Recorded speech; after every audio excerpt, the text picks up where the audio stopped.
ogeysiis waxaa la ogeysiinayaa dhammaan jaaliyada ku nool wadanka Holland ee ka soo jeeda wadanka Djibouti in magaalada Zaandam lagu qaban doono taariikhdu marka ay tahay 13 bisha Juun ee sanadkan oo ku beegan maalin Sabti ah xafladii sanad guradii 38aad ee qaranka Djibouti ama jamhuuriyadda qaranka ee dalka Djibouti xafladan waxa ka soo qayb gali doona fanaaniin caan ah oo ugu weyn yahay fanaanka Aadan Gaab iyadoo xafladani ama munaasabadani ay soo qaban qaabiyeen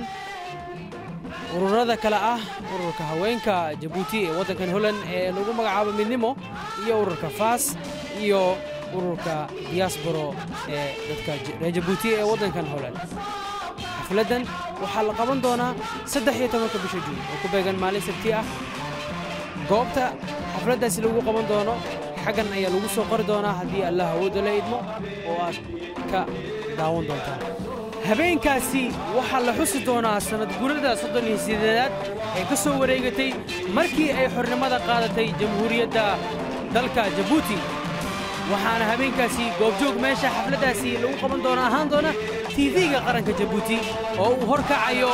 agaasimihiisa wadanka Holland mudane Fawzi iyo aniga oo Maxamed xafladaasi waxa ka soo qayb gali doona safiirka dawladda dalka Djibouti u qaabilsan wadamada Benelux iyo sidoo kale dadweynaha ka soo jeeda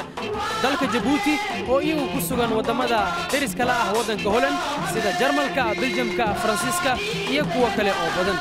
habeenkaasi hamoogaanina inaad ka soo qayb gashaan waxa ay taariikhdu ama xafladda habeenkaasi la qabanaya ay ku beegan tahay 13 bisha Juun ee sanadkan 2015 iyadoo ay ku beegan tahay maalin Sabti ah waxayna xafladdaasi ka dhici doontaa magaalada Zaandam ee wadankan Holland waxay xafladdu bilaaban doontaa saacadu markay tahay 7 habeenimo iyadoo ay socon doonto ilaa iyo 3 habeenimo inuu idin leenahay ka soo qaybgal wanaagsan fanaaniinta xafladan ka soo qayb gali doonta waxa ka mid ah waanka matote shiishe fanaanada samsam fanaanada faiza iyo aadan gaab sidoo kale waxa ka mid ah xarbi fanaanka daahir iyo fanaaniintan ayaa habeenkaasi waxa ay halkaasi xafladan ka dhigi doonaan wacdaro aad iyo aad u ballaaran iyadoo maadaama ay tahay sanad guuradii 38aad ee ka soo wareegatay markii ay xorriyadda qaadatay